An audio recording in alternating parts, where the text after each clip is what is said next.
All right. Well, I'm a few weeks late for making the 150,000 mile review for Patty. Well, if you watch our videos, then you would know I have a blue Subaru Impreza. It's a 2020 base model hatch with a 5-speed, and I bought it brand new April 30th of 2020, and I have it paid off now and sitting at 152,000 miles and change. Um, Biggest concern with the modern ones would be CVT. It's never left me stranded, never not started, only been legally undrivable once after the second deer I hit.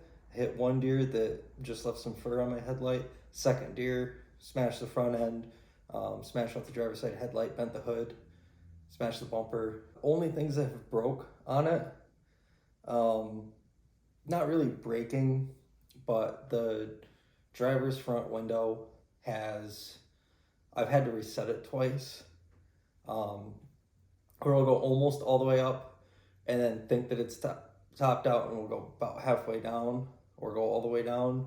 And the fix for that is to uh, hold the button all the way down for 15 seconds, hold it up for 15 seconds, and that'll teach it where up and down are. Only other thing that's actually wrong, like mechanical failure, is I'm getting low EGR flow codes. That is rather known issue with these. Now, I don't know if it's my fault or not. Um, I I had the car maintained at the dealership until I did the oil change at 60,000 miles. So in that time, it got whatever Subaru's oil was up till then. 65,000 miles until I changed it at 140,000 miles. I used Mobil 1 high mileage. And I'm thinking the additive in Mobil 1 high mileage might have plugged up the EGR when the oil was being burned, because it does burn a little bit of oil. I only have to top it off once every interval, only about half a quart. It's probably burning a little bit more than that, but usually about 4,000 miles in, after dumping in 4.5 liters, it'll be down to just above the minimum, and I'll throw half a liter in. Starting at 145,000 miles, I've switched to liquid moly Mologen. Only other point I have under reliability that might have a lot to do with my old cell phone. I had an iPhone 8 Plus, and I had issues with the charging port on it, so a lot of time I just had to listen to music through Bluetooth and not directly connected to Apple CarPlay, because the car does have CarPlay, but it's not wireless CarPlay. And now that I have my 14, that's not an issue anymore. Sometimes Spotify won't pull up, like the screen will just be black, like it'll still have the icons for like messaging and Google Maps in Spotify, but the app won't actually be pulled up. Usually either closing it out on my phone is the issue, or sometimes I'll hold the power button on the radio to turn it off, turn it back on. Maintenance. Really what you'd expect from a Japanese car. I've done 30 oil changes. I still have my summer tires that came with the car plus one because I run 5. I'm still on my first set of winter tires. I've done 5 cabin filters, 5 engine air filters. I should have done probably more cabin filters, but I really don't care. I've had to replace the low beams twice. The first set I put in were Sylvania Silver Stars, and those blew out, not this most recent, but 2 Christmas Eves ago when it was really cold, like well below 0. Both of them blew out. I had to do both license plate lights. I've done the driver's side map light. The passenger side's currently burnt out. I've done 2 pairs of front wipers, 1 single rear wiper. I've flushed the brake fluid 3 times, and I've done the gear oil 2 times myself, 1 time at the dealer, so 3 total. 1 coolant flush, 2 sets of plugs, 1 interior fuse from that short video I uploaded a little bit ago when I did the map light, and I put one serpentine belt on it. The mods I've done or am going to do and how it drives. I think it drives fine. Drives like a small Japanese car. It's slow. I mean, it's not like non-VTEC Civic slow, but I mean, it's almost as slow. I've added hella horns. I think that was the first short I uploaded was after I got the hella horns in. I have them bolted to I use the bolts for the hood catch to hold them in place. What I did is, because mine's a base model, doesn't have fog lights, I pulled out the fake fog lights and I basically teed into the power going to the horn, because it only has a high tone from the factory, and used that as the trigger for the relay for the hella horns. And I just got a 1/2 inch strut spacer kit in, so 1/2 inch lift. Not installed yet. The car does bottom out a lot. It doesn't bottom out as much as my dumped Civic bottomed out, but for being a Subaru, it scrapes on a lot of things. There's a lot of places in town here that if I'm not careful, I'm gonna scrape. That being said, once I get that 1/2 inch lift in, I've got 5 2000 to 2004 Legacy GT wheels, the 18 spoke 16s that I'm gonna have powder coated, and then I'm going up 1 aspect ratio for tires. I'm gonna run 205 60 16, so I'll have 1/2 inch of ride height gained from the lift, and then the tires are about 1 inch taller, so 1/2 inch more ride height gain, so going up about 1 inch overall. MPGs, I get about 30, 31. The best I got, not being super consistent, not going back to the same pump I filled up last at, was 37.7. I think that was rounding up to 37.7, where I drove from home to Eaton Rapids, back home, and then the next day I drove to Midland, and then I filled up in Midland. And I'd gone far enough that when I did the math for how many gallons I put in, it was 37.7 mpg. I never get anywhere near that normally, though. Sometimes if there's a lot of idle time, it might be as low as like 28. But if you have a 5-speed, and I do mostly, I would say highway, but it's mostly country road driving, I would expect 30 to 32 realistically.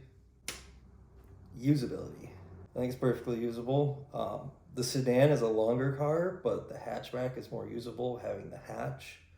I can fit an 8-foot 4x4 in it. I've done it more than once. Sorry, I'm shivering. It's 50 degrees outside. I actually think it's colder in my garage. Can't forget why I brought these out here. Anyways, I think it's perfectly usable. I would like a taller car. I think my car is comfortable. I think it's nice for a base model, having Apple CarPlay, touchscreen radio, all power windows, hill assist, cruise control. Now the only option my car does have is the auto dimming mirrors, which I do like. A 1/4 inch all the way around that doesn't dim. So if you get at the right angle and someone behind you's got their brights on and it hits that, then there you go. Reason I bought the car. I had a 2006 Trailblazer EXT that was nickel and diming me badly. And in about 12 months time between a transmission rebuild and a used transfer case going in that I had paid someone to put in because I didn't have the time, lots of other things, I had sunk about $5,000 into it. And I thought, this is stupid. I could probably buy a brand new car and pay that per year, and I basically did. Anyways, I was actually going to buy a 2020 Corolla hatch. I wanted an SE with a manual, and there's a guy at a Toyota dealership in town that I still feel I owe a car sale to because I talked to him for quite a bit. But why did I pick the Impreza? A, all-wheel drive.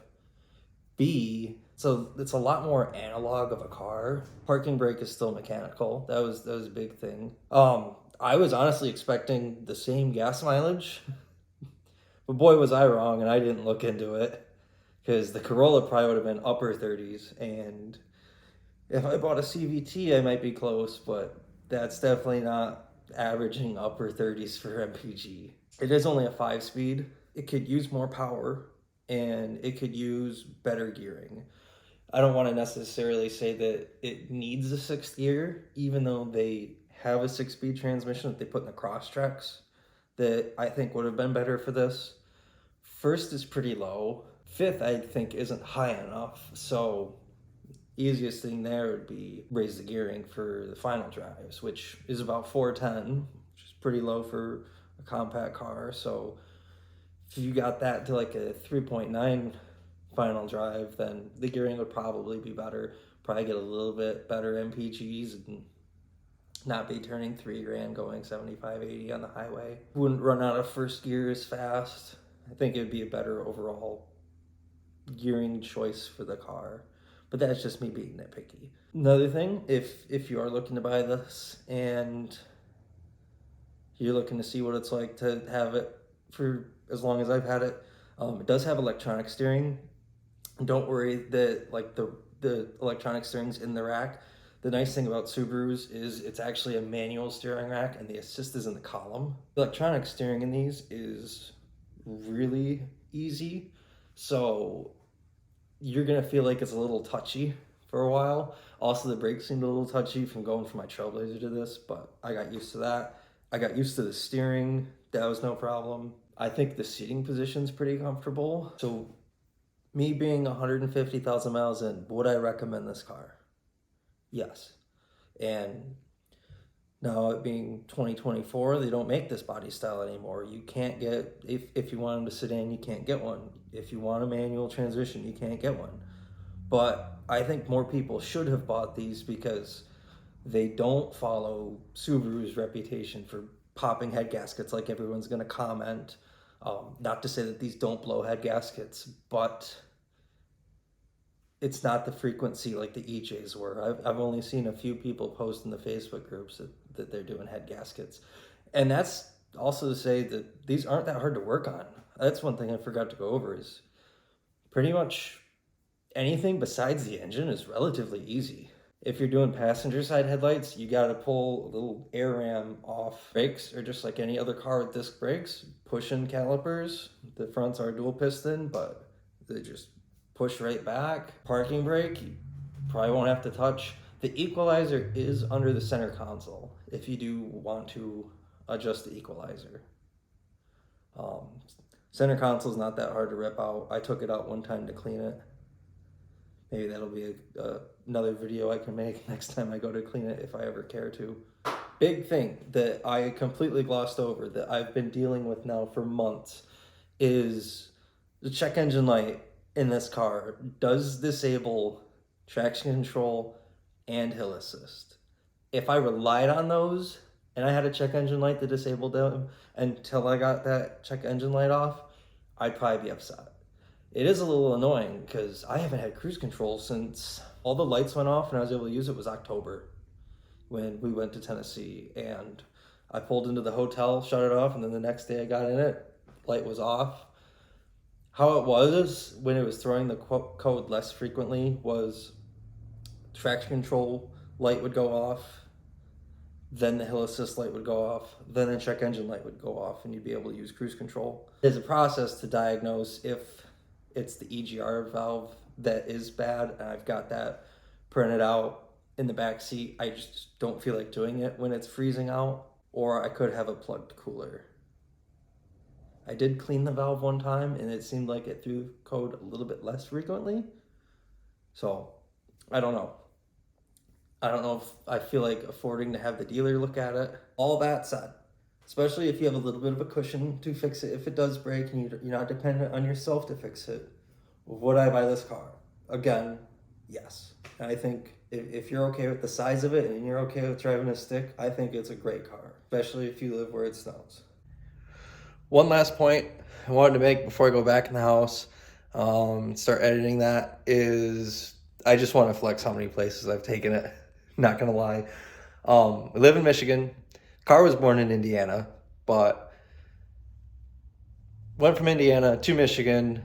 Then we've driven it now to Indiana, Kentucky, Tennessee, Illinois, Missouri, and it's been to Nebraska, Iowa, Wisconsin, Minnesota, North Dakota, South Dakota, Montana, Wyoming, Ontario, Saskatchewan, Alberta, and British Columbia.